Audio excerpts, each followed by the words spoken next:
કેમ છે બાળકો? મજામાં બધા?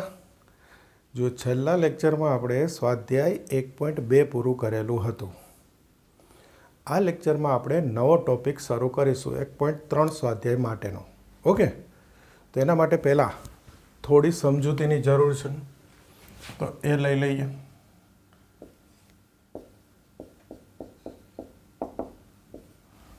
પહેલો શબ્દ છે ઉપગણ. યાદ કરો, જો ગણ એનો દરેક સભ્ય ગણ બીમાં હોય તો ગણ એને બીનો ઉપગણ કહેવાય. યાદ આવી ગયું? ગણ એનો દરેક સભ્ય ગણ બીમાં હોય તો એને બીનો ઉપગણ કહેવાય. લખી નાખીએ. ગણ એનો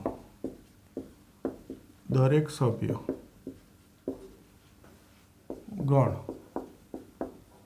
બીમાં હોય તો ગણ એને ગણ બીનું ઉપગણ કહેવાય. યાદ આવી ગયું? એનો દરેક સભ્ય બીમાં હોય. હવે એનો સંકેત એ ઉપગણ બી. તો આ જે છે એ ઉપગણનો સંકેત થઈ ગયો. યુ હોય ને એ સૂઈ જાય ત્યારે ઉપગણ થઈ જાય. ઓકે, એ ઉપગણ બી અને વંચાય શું? એ ઉપગણ બી. અને ગણિતમાંય લખી શકાય છે. જોજો, ગણિતમાં આને લખાય a belongs to A implies a belongs to B. તો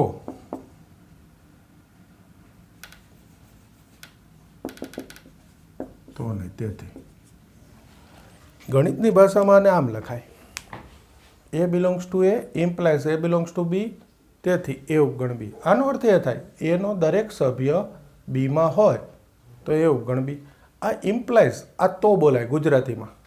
ગુજરાતીમાં તો બોલાય, ગણિતમાં ઇમ્પ્લાઇઝ બોલાય. આ જે છે એક 11મા ધોરણના 14મા પ્રકરણમાં બધી નિશાનીઓ આવશે. અત્યારે જે ઉપયોગ કરીએ છીએ જો તો એના માટેની આ નિશાની છે. અત્યારે ઇમ્પ્લાઇઝ બોલજો, અર્થ તો કરવાનો. એનો દરેક સભ્ય બીમાં હોય તો એટલે ઇમ્પ્લાઇઝ એ ઉપગણ બી. ઓકે, આ ગણિતમાં લખાય. હવે એક આનું ઉદાહરણ બતાવી દઉં નાનું, એકદમ નાનું. એમાં લખવું 1 2, બીમાં લખવું 1 2 3. જોજો, એનો દરેક સભ્ય બીમાં છે તો એ ઉપગણ બી. એક પણ સભ્ય બાકી રહી જાય, એમાં અહીંયા ધારો કે મેં 4 લખ્યા હોય તો ઉપગણ નથી. એક પણ સભ્ય બાકી રહી જાય તો ઉપગણ નથી. આ ઉપગણ છે ની નિશાની, એને આમ કેન્સલ કરી દઉં ઉપર એટલે ઉપગણ નથી ની નિશાની થઈ જાય. એ તો આવડે, બરાબર છે, છતાં કહી દીધું. હવે આની થોડીક નોંધ જોઈએ.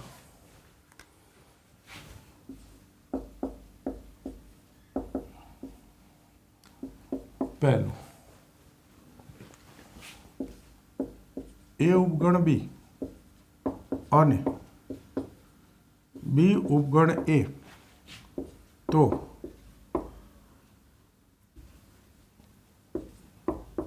એ બરાબર બી.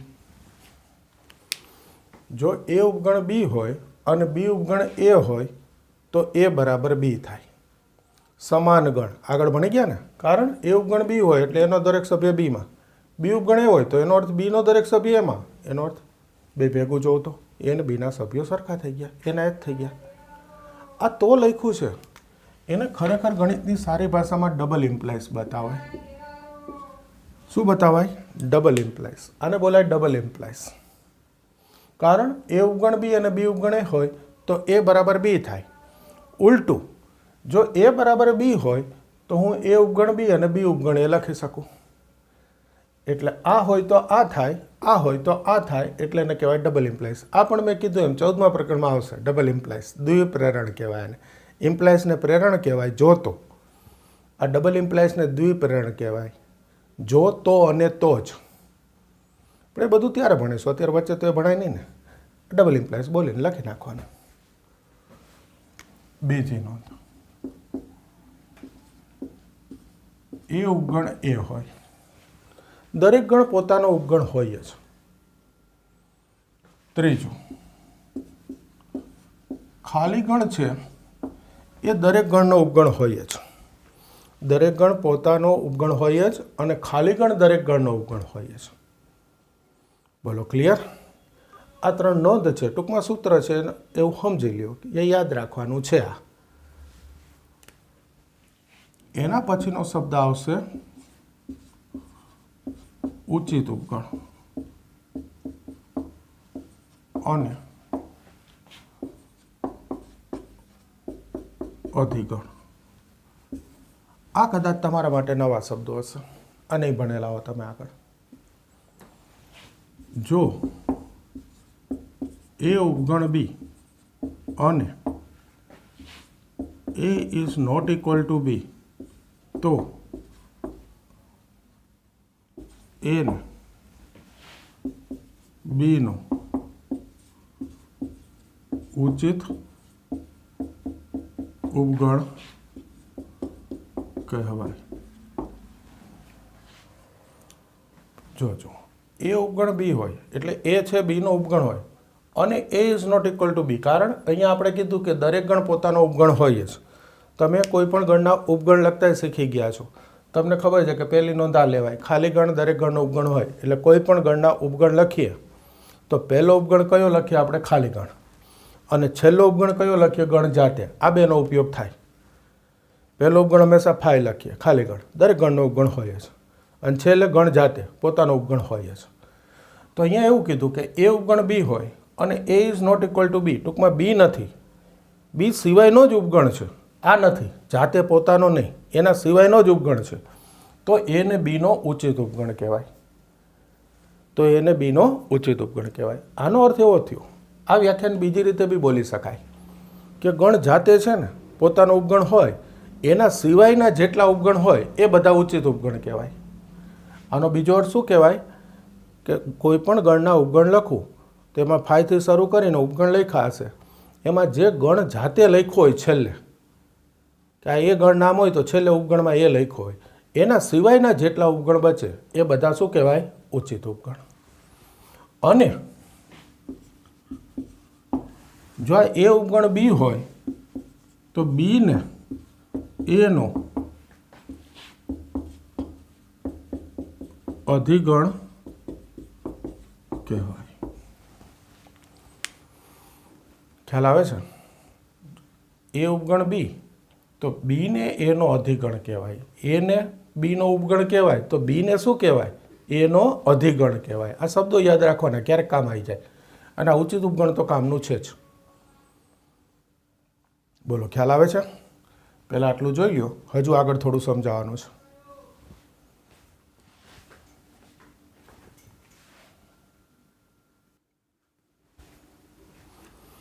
હવે જુઓ, એના પછીનો શબ્દ છે ઘાતગણ.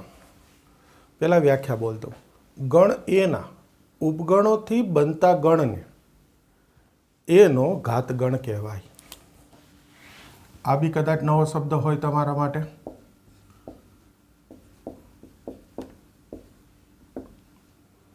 ગણ એના ઉપગણોથી બનતા ગણને ગણ એનું ઘાતગણ કહેવાય. ગણ એના ઉપગણોથી બનતા ગણને, હમણાં કીધું ને ગણ એના આપણે ઉપગણ લખી શકીએ, એ પછી દાખલામાં પાછું આવશે જ. એ ઉપગણની બાજુમાં પાછો છગડીયો કૌંસ કરી દેવાનો, એટલે ઉપગણોથી બનતો ગણ થઈ ગયો. એને ગણ એનો શું કહેવાય? ઘાતગણ. એનો સંકેત છે P of A, power set of A, એટલે બોલાય પી ઓફ એ, એનો ઘાતગણ. ઓકે, આને વંચાય શું? એનો ઘાતગણ, પાવર સેટ ઓફ એ, એનો ઘાતગણ.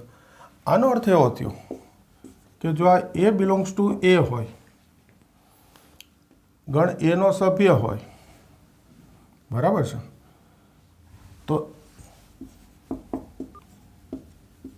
આ શું થયો? ઉપગણ થયો એનો, એ ઘાતગણનો સભ્ય હોય. આ યાદ રાખજો, ખરા ખોટામાં, ખાલી જગ્યામાં આ કામ આવશે સમજૂતી, કે એમાં જે સભ્ય હોય એનો જે ખોટું લખ્યું છે, એનો જે ઉપગણ હોય, સુધાર લીધું, એનો ઉપગણ હોય તો ઘાતગણનો શું થાય? સભ્ય થાય. જો કે આને છે ને આ સુધારો ને તો મારે આ લખવું પડે, કાં અહીંયા આમ સુધાર લો. આ એનો ઉપગણ હોય તો ઘાતગણનો સભ્ય થાય. કઈ રીતે? એક નાનકડું ઉદાહરણ લઈને બતાવી દઉં, જોજો. એક સાવ નાનું ઉદાહરણ લઉં છું. 2 સભ્ય લખું ગણ, એમાં 1 2. ધ્યાનથી જોજો બધા. ઉપગણ લખતા બી શીખવાડ દઉં, ઘાતગણ લખતા બી શીખવાડ દઉં. મારે આના ઉપગણ લખવા છે. આ તમે શીખી ગયા છો, યાદ કરજો. પહેલો ઉપગણ કયો લખાય? 5. પછી એક સભ્ય લખાય, એટલા એકાકી ગણ કહેવાય, બરાબર? એક સભ્યનો ગણ હોય એટલે એને શું કહેવાય? એકાકી ગણ. પહેલાં ઉપગણ હંમેશા 5 લખાય, ખાલી ગણ. દરેક ગણનો ઉપગણ હોય જ. પછી એક સભ્યોનો ગણ લખાય, પછી 2 સભ્યોનો ગણ લખાય, એટલે 1 2 લખાય અથવા એ લખી નાખાય. તો હું એ લખી નાખું. તો જુઓ, આ 2 સભ્ય હતા તો 4 ઉપગણ આવી ગયા. આપણે ઘાતગણની વ્યાખ્યા શું કીધી? આ ગણ એના ઉપગણોનો પાછો ગણ બનાવી દેવાનો. આને કહેવાય એનો ઘાતગણ. ઓકે, તો જુઓ, આ એક ઉદાહરણ તરીકે આ લો. એ ગણ એનો ઉપગણ છે, તો આ 1 છે એ ઘાતગણનો શું થાય? સભ્ય. એ મેં અહીંયા લખ્યું છે. આ એનો ઉપગણ હોય તો એના ઘાતગણનો સભ્ય થાય. એનો ઉપગણ એટલે એના ઘાતગણનો શું થાય? સભ્ય. બોલો, ખ્યાલ આવે છે? આ ખરા ખોટા વિધાન ખાલી જગ્યામાં કામ આવે. અને બીજું, આ ઘાતગણની વ્યાખ્યા બી સમજાઈ ગઈ અને ઉપગણ લખવાનું બી લઈ લીધું. પછી દાખલામાં તો લઈશું સ્વાધ્યાયમાં પાછું. બોલો, ક્લિયર? હવે જુઓ,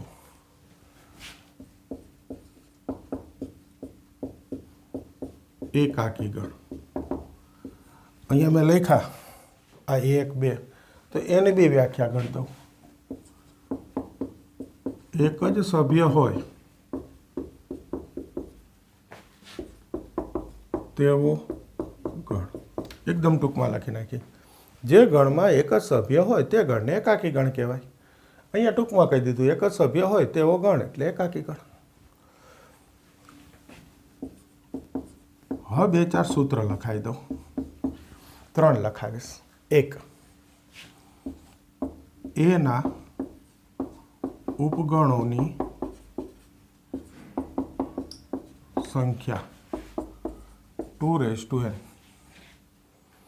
ગણ એના ઉપગણોની સંખ્યા 2n, જ્યાં n એટલે નંબર ઓફ, આ હજી તમને પછી શીખવાડવાનો છે. વાક્ય લખી દઉં. ગણ એના સભ્યોની સંખ્યા. જુઓ અહીંયા, ગણ એમાં કેટલા સભ્યો હતા? 2. તો એના ઉપગણ કેટલા આવ્યા? 1 2 3 ને 4. તો એમાંથી જ સૂત્ર બનાવેલું છે. અહીંયા n 2 મૂકો, 2 નો વર્ગ 4. એના ઉપગણ કેટલા આવે? 4. કોઈ પણ ગણના ઉપગણ શોધવા હોય તો સૂત્ર 2n. n એટલે જે ગણ છે એના સભ્યોની સંખ્યા. બીજું આ હવે શીખવાડી જ દઉં, આગળના સ્વાધ્યાયમાં આવશે. હું n ઓફ p એ લખું અથવા n ઓફ a લખું. જો આને છે ને બતાવી દઉં. ચલો, નંબર ઓફ એ લખાય. આટલું મોટું વાક્ય ના લખવું હોય તો આને વંચાય નંબર ઓફ એ. અર્થ થાય એના સભ્યોની સંખ્યા. નંબર ઓફ એ એટલે એના સભ્યોની સંખ્યા. આને વંચાય નંબર ઓફ પી એ. એના ઘાતગણના સભ્યોની સંખ્યા. પી એટલે એનો ઘાતગણ. આગળ n લખવું એટલે એના સભ્યોની સંખ્યા. તો સૂત્ર આનું આ જ થાય. એટલે હવે n બરાબર શું એ લખતો નથી, આવી રહ્યું n બરાબર. કારણ જોઈ લ્યો અહીંયા ઉદાહરણમાં કે 2 સભ્યો હતા તો ઉપગણ કેટલા આવ્યા? 4. અને આ ઉપગણોનો ગણ એટલે ઘાતગણ. તો પછી ઘાતગણમાં કેટલા સભ્યો હોય? 4. તો બેયનું સૂત્ર સરખું થાય. જેટલા ઉપગણ હોય એટલા આમાં સભ્યો હોય. એના ઉપગણની સંખ્યા 2n, ઘાતગણના સભ્યોની સંખ્યા તો બી 2n. n એટલે ગણના સભ્યોની સંખ્યા. ત્રીજું, એક શબ્દ લીધો આપણે ઉચિત ઉપગણ.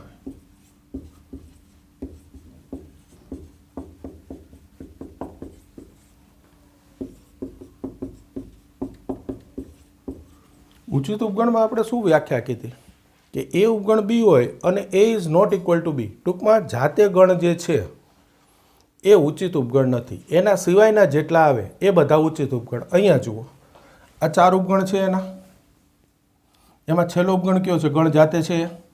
તો આ એ છે ઉચિત ઉપગણ નથી. આ 3 કેવા છે? ઉચિત ઉપગણ. તો સૂત્ર 2n-1 થઈ જાય કે નહીં? કારણ કે કુલ ઉપગણ હોય એમાંથી દરેક વખતે એક બાદ કરવાનો. શું કામ? તો કે ગણ જાતે એવો એક ઉપગણ હોય એ બાદ કરી દઉં તો સૂત્ર શું થઈ ગયું? 2n-1.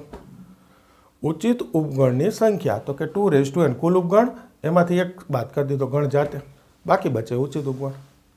ટૂંકમાં ગણ જાતે જે લખીએ છીએ આપણે ઉપગણ તરીકે એ એક ઉચિત ઉપગણ નથી. એના સિવાયના બધા ઉચિત ઉપગણ છે. તો જુઓ, જો આ 3 સૂત્ર થઈ ગયા કે નહીં? આનો બી આપણે ઉપયોગ કરીશું.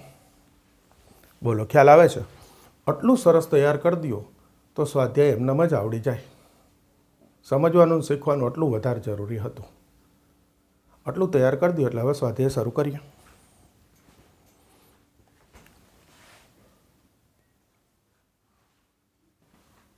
હવે જુઓ, સ્વાધ્યાય 1.3 એનો પહેલો દાખલો. આવી ખાલી જગ્યાઓ છે. ઉપગણ છે, ઉપગણ નથી, બેમાંથી એક નિશાની મૂકવાની છે. તો જુઓ, જો આ પહેલો 2, 3, 4 3 સભ્યો છે. 1, 2, 3, 4. તો 2, 3, 4 આવી રહ્યા. 2, 3, 4 આવી ગયા આમાં. તો આ ગણના બધા જ સભ્યો આમાં છે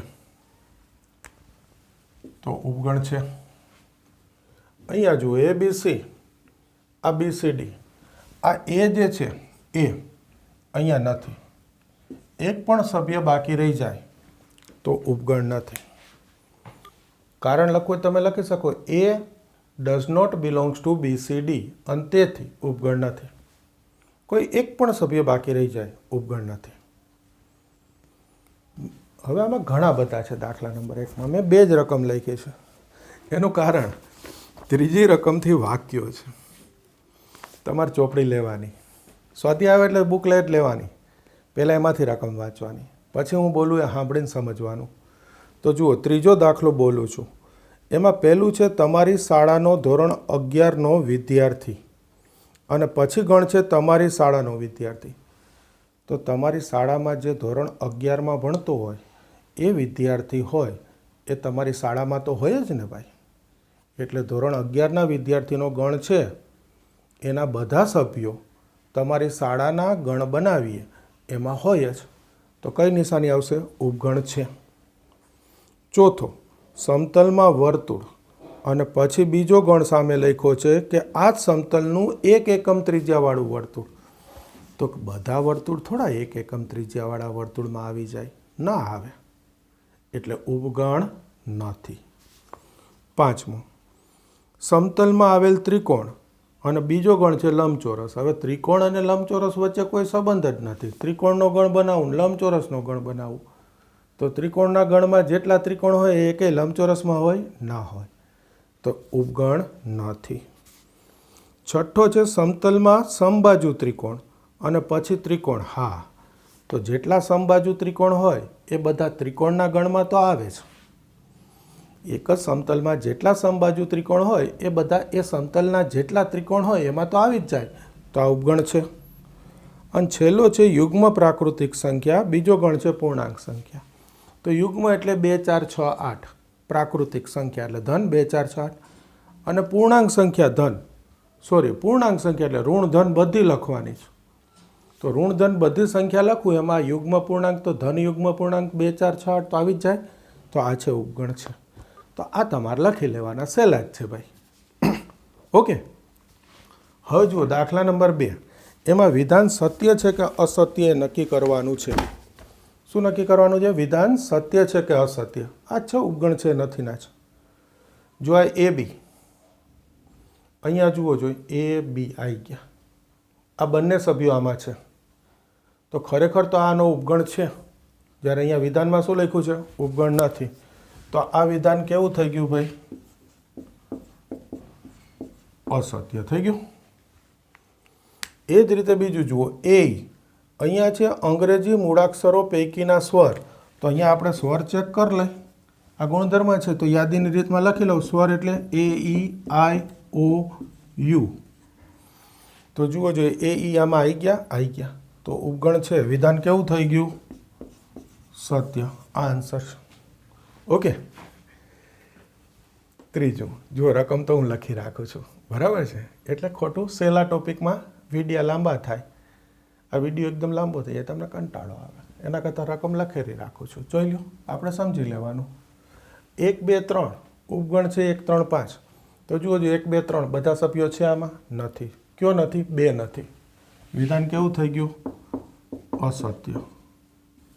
ઉપગણ નથી ભાઈ, કારણ 2 does not belongs to 1 3 5. આનો સભ્ય 2 છે, આમાં નથી. એ ઉપગણ છે, બધા સભ્યો છે એક જ છે, આમાં છે. તો આ વિધાન કેવું થઈ ગયું? સત્ય થઈ ગયું. એ બિલોંગ્સ ટુ, જુઓ જોઈએ, એ ઉપગણ થાય પણ એ છે આગળમાં, સભ્ય છે નહીં, કારણ કે છગડીયો કૌંસ છે ભાઈ. છગડીયા કૌંસમાં એ છે, આમાં સભ્ય નથી. વિધાન કેવું છે? અસત્ય. આ બે ભેગા જુઓ તો ખ્યાલ આવશે. એ ઉપગણ કહેવાય પણ સભ્ય નથી. સભ્ય તો કોને કહેવાય? એના એ જ સ્વરૂપે હોય. જુઓ એ બતાવી દઉં, એક એક્સ્ટ્રા લખું છું. આ એ લખું, અહીંયા સભ્ય છે લખું, અને અહીંયા આ રીતે એ લખું. જોજો, તો આ એ છગડિયા કૌંસમાં છે, એ આગળમાં છે. તો આ વિધાન કેવું થઈ ગયું? સત્ય છે. સભ્ય ક્યારે કહેવાય? એક્ઝેક્ટ એ જ સ્વરૂપે હોવો જોઈએ. આ છગડિયા કૌંસમાં એ અંદર હોવો જોઈએ, નથી, એટલે અસત્ય. જો આ છગડિયા કૌંસમાં એ આમાં છે, સત્ય. ઓકે. આમાં હજુ એક છઠ્ઠું છે, એ પાછું વાક્યવાળું છે. જોજો, એક મોટું વાક્ય છે.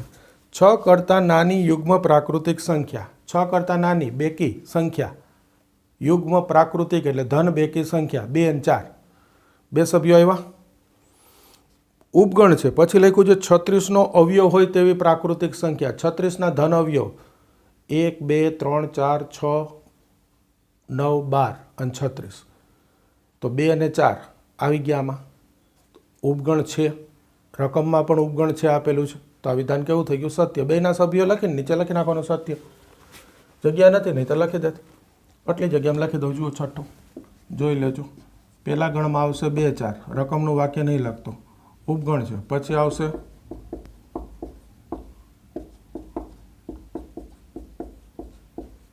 તો આ વિધાન કેવું થઈ જાય? સત્ય. બોલો, ખ્યાલ આવી ગયો? થોડીક જગ્યામાં લખી દીધું. Okay, clear? સરસ, તૈયાર કરી દો.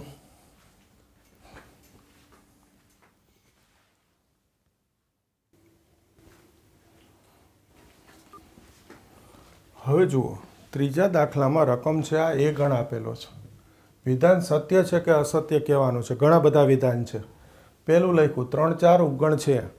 સાચું ખોટું જુઓ જોઈએ. આ છગડિયા કૌંસમાં 3 4 અંદર છે, તો એ સભ્ય છે કહેવાય. હાલ મેં અહીંયા છેલ્લામાં કીધું હતું કે આ 3 4 છે ને ભાઈ, છગડિયા કૌંસમાં આના આ જ સ્વરૂપે અંદર છે, તો એનો સભ્ય છે, ઉપગણ નથી. વિધાન કેવું થઈ ગયું? અસત્ય. આ એનું કારણ. આના ઉપરથી એક વસ્તુ કહું, જો આ એક્સ્ટ્રા છે, રકમમાં નથી, કે જો હું આવું લખું,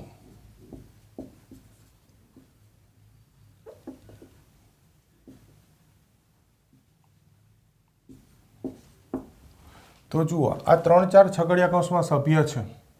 સભ્ય હોય એટલે એ ઉપગણ થાય છે એનું. એમાં જેટલા સભ્યો હોય એની બાજુમાં છગડીયો કૌંસ કરવું, એના ઉપગણ હોય. તો આ વિધાન કેવું થઈ જાય? સત્ય થઈ જાય. ધ્યાનથી જોજો, બહુ બોલવા કરતાં જોવાની જરૂર છે. હું વધારે બોલીશ તો તમે કન્ફ્યુઝ થશો. આ છગડિયા કૌંસમાં 3 4 ગણ એમાં દેખાય જ છે, તો આ જે છે એના જ સ્વરૂપે ગણો એમાં છે, તો એને સભ્ય છે એમ કહેવાય, ઉપગણ ના થાય. એટલે આ વિધાન અસત્ય છે. કારણ તો કે આ સભ્ય છે, ઉપગણ નથી. ઉપગણ ક્યારે થાય? તો કે ગણની અંદર જે સભ્ય દેખાતો હોય એની બાજુમાં પાછો છગડીયો કૌંસ કરો. જો આ 3 4 દેખાય છે એની ઉપર પાછો છગડીયો કૌંસ કર્યો, ટૂંકમાં એનો ઉપગણ થઈ ગયો, તો હવે વિધાન સત્ય છે. હવે આને લખું સભ્ય છે તો ખોટું થાય. જો આને આમ લખું 3 4 તો અસત્ય થાય. આ વધારાનું સમજાવી દીધું. એટલે જ આ વખતે રકમો નથી લખી રાખી કે મારે જે સમજાવવું એની જગ્યા રહીએ. ક્લિયર? ધ્યાનથી જોઈ લેજો. લ્યો, બીજું વિધાન છે જ ભાઈ, આ જ નંબર 2 છે. ચલો ને ફરીથી લખી દઉં. 3 4 બિલોંગ્સ ટુ એ. ખબર પડી ગઈ ભાઈ. આ વિધાન કેવું છે? સત્ય. અરે સોરી, ત્યાં ક્યાં લખું છું? અહીંયા. સત્ય. કારણ ઉપર સમજાવી દીધું છે. આ કારણ હતું અસત્યનું. તો બીજું એ જ થઈ ગયું. લ્યો, ત્રીજું એ જ છે. આયરી ઉપર મેં સમજાવી દીધેલું છે. 3 4 ઉપગણ છે. કેવું છે?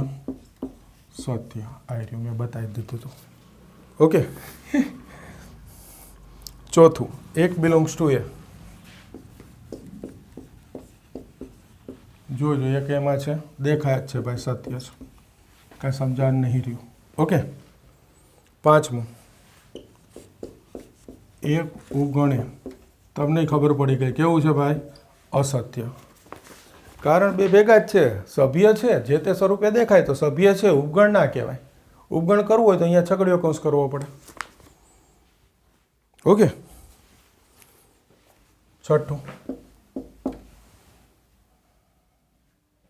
1 2 5 ઉપગણ છે. જુઓ જો 1 2 5 છે, 1 2 5 છે, તો આ વિધાન કેવું થઈ ગયું? સત્ય.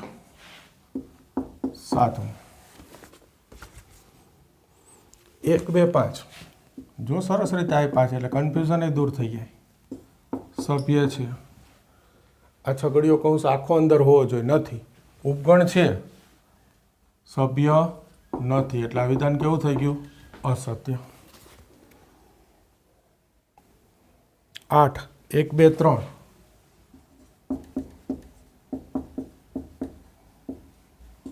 ઉપગણ છે. જોજો 1 2 છે સભ્ય તરીકે, આ 3 છે અહીંયા સભ્ય તરીકે નથી હો ભાઈ. સભ્ય આખો આ ભેગો છે 3 4, એટલે આ 3 છે એ આમાં નથી એમાં, એટલે વિધાન કેવું થઈ ગયું? અસત્ય. કારણ લખવું હોય તો લખી દો. 3 ડઝ નોટ બિલોંગ્સ ટુ એ. 3 નથી. 5 ઉપગણ એ. તો આ તો સાચું જ છે. હમણાં જ આપણે નોંધ લખી કે ખાલી ગણ છે, દરેક ગણનો ઉપગણ છે. વિધાન કેવું છે? સત્ય. સોરી, મારાથી ખોટું લખાઈ ગયું. અહીંયા બિલોંગ્સ ટુ હતું અને 10માં છે ઉપગણ. હવે પહેલાં લખી જ દઉં. અને 11મું એ લખી દઉં, પછી જ નક્કી કરીએ. 5 ઉપગણ. જુઓ છે, ખાલી ગણ છે એ ગણમાં દેખાય છે ક્યાંય છે? નથી, તો સભ્ય નથી, અસત્ય. પણ ખાલી ગણ દરેક ગણનો ઉપગણ છે, એટલે એના ઉપગણ લખું તો પહેલો જ ઉપગણ કયો લખીશ? ખાલી ગણ. તો કે ખાલી ગણ એનો ઉપગણ છે, આ કહેવાય સત્ય છે. હવે આ 5 છગડીયા કૌંસમાં એનો ઉપગણ છે, આ ક્યારે બને? તો કે જો 5 એમાં હોય તો. એમાં ક્યાંય 5 છે? નથી, તો આ વિધાન કેવું છે? અસત્ય. કારણ આ જ થાય, 5 ડઝ નોટ બિલોંગ્સ ટુ એ. હવે જોજો, આને જરાક સમજાવું કે એક ગણ હું એ લખું, ખાલી આ જ સમજાવું છું, આખો દાખલો નહીં. આ એક ગણ ખાલી આના માટે લખ્યો છે. એમાં હું લખું 5 1 2 3. હવે જુઓ, 5 છે, બિલોંગ્સ ટુ એ. કેવું થાય? સત્ય છે. અને આ વિધાન 5 ઉપગણે તો પણ કેવું થાય? સત્ય. પણ ખાલી આના માટે જ છે રકમ, આખા દાખલાને કંઈ લેવા દેવા નહીં. ખાલી મેં ફાઈને સમજાવ્યું કે જો હું એ ગણમાં સભ્ય તરીકે ફાઈ લખું, હવે આ ખાલી ગણ નથી, આ સભ્ય છે એનો ફાઈ એક નિશાની બસ, જેમ 1 2 3 છે એમ, એટલે ખાલી ગણ નથી. તો આ ફાઈ છે અંદર દેખાય છે એટલે સભ્ય છે, અને આ ફાઈ અંદર દેખાય એની ઉપર છગડીયો કૌંસ કરું એટલે ઉપગણ, તો કે આ ઉપગણ હોય. ખ્યાલ આવે છે? નાની નાની વસ્તુ ઝીણી ઝીણી ખાલી સમજવાની છે. અને આમાં પાછું એવું છે જેમ વધારે બોલીએ ને એમ કન્ફ્યુઝ થાય, એટલે હું માપનું જ બોલીને સમજાવું છું. જોઈ લ્યો.